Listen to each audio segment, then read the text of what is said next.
Lalpur feeling স্টেশনে সকাল থেকে পেট্রোল বিতরণ হচ্ছে এবং আজকের প্রতিদিনের ন্যায় আজকের শৃঙ্খলাটা আমার কাছে অনেকখানি ভালো মনে হয়েছে। আমি নিজেও, আমার ফুয়েল কার্ড আছে, আমি নিজে একজন শিক্ষক, আমার গাড়ির সকল কাগজপত্র ওকে আছে, তারপরও আমি সিরিয়াল ছাড়া তেল নেওয়ার চিন্তা ভাবনা করতে পারিনি। আমি এই লালপুর বাগাতিপাড়া আসনের এমপি, জনপ্রিয় নেত্রী, বাংলাদেশ সরকারের মাননীয় সমাজ কল্যাণ প্রতিমন্ত্রী ব্যারিস্টার ফারজানা শারমিন পুতুলের উদ্যোগকে স্বাগত জানাই।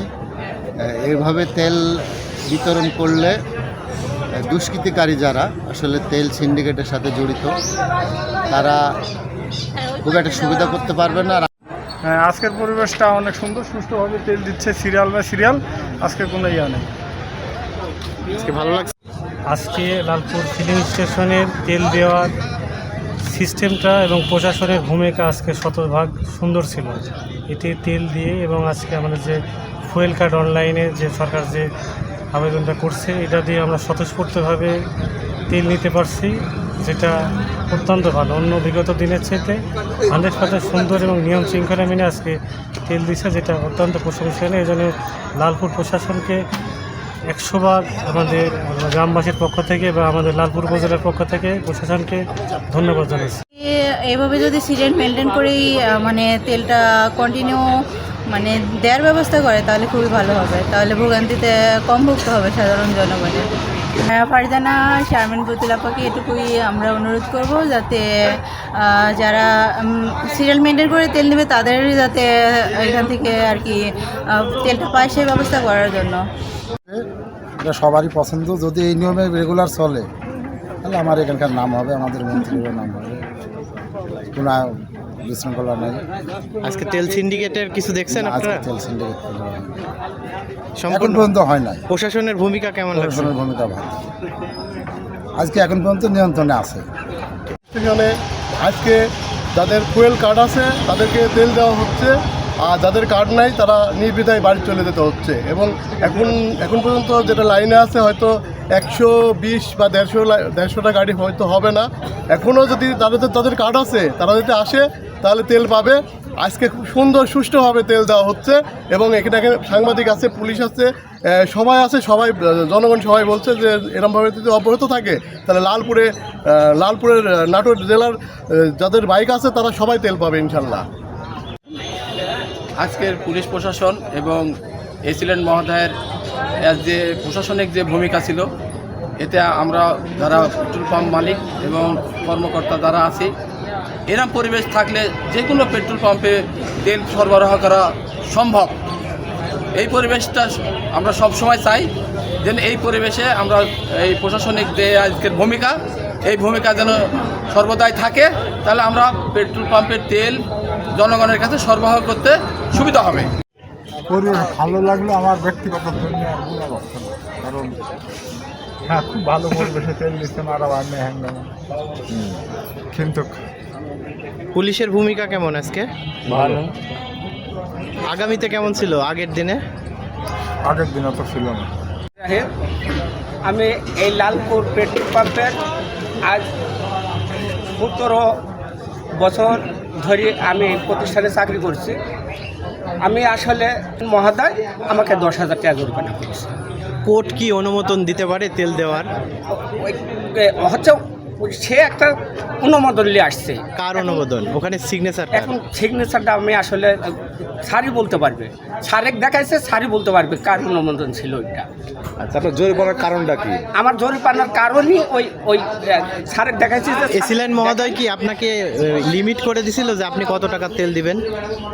হ্যাঁ, কত টাকা বলেছিল? 700 টাকা।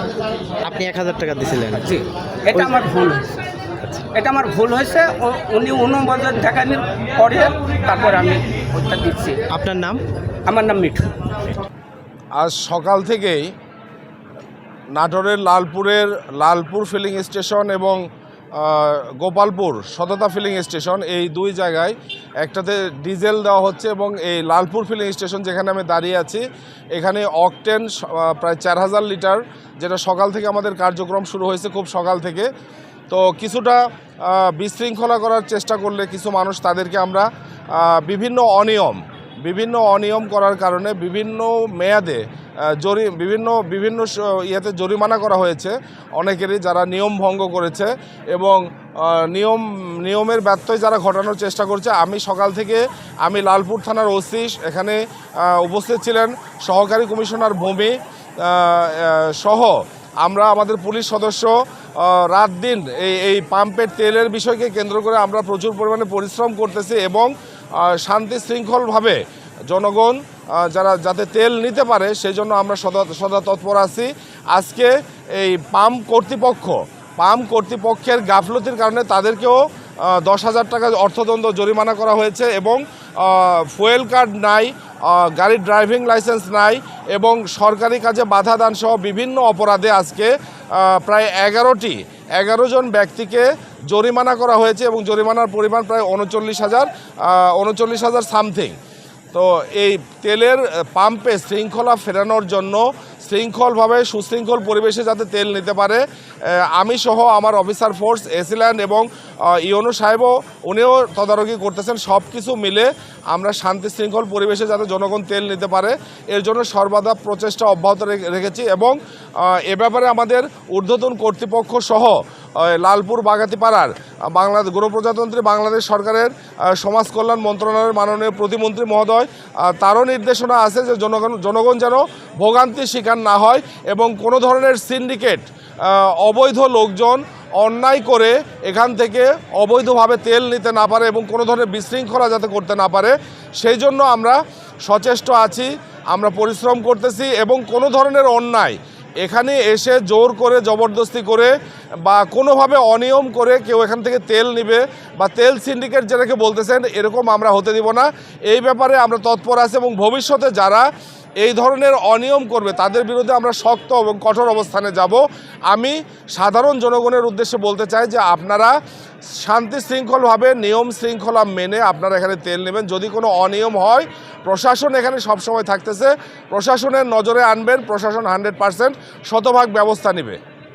যে আসলে সুশৃঙ্খলভাবে তেল ডিস্ট্রিবিউশন করার জন্য সেটা আমরা চেষ্টা করেছি এবং সেটা আজকে করেছি এবং এটা আমরা চাই যে এটা যেন ধারাবাহিকতা বজায় থাকে, আমরা সেই চেষ্টা করবো আর কি। এটা আমাদের বক্তব্য, আমরা আপনাদের সহযোগিতা কামনা করছি।